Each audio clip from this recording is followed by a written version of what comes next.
Saya ulang sekali lagi. 2 bilik, 1 bilik air, 83,000. 3 bilik. Lagi soalan lagi. Dia kat ni tak sempat dia nak komen, semua terjawab dah. So kalau boleh yang dah masuk tu dengar je.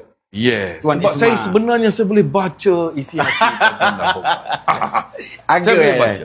Agak baik dia nak jawab. Okey, harga Ada nak tahu tanpa ke? selindung, tanpa segan silu bermula 83,000 untuk 2 bilik.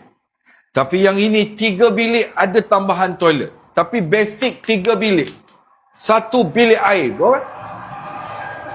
91,000. 91,000. Saya ulang sekali lagi.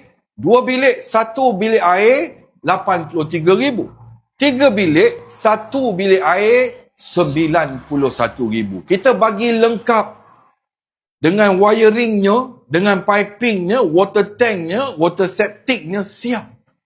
Maknanya rumah dah siap, tinggal nak masuk je lagi tuan-tuan dan puan. Bawa perabot. Apa tu? Tu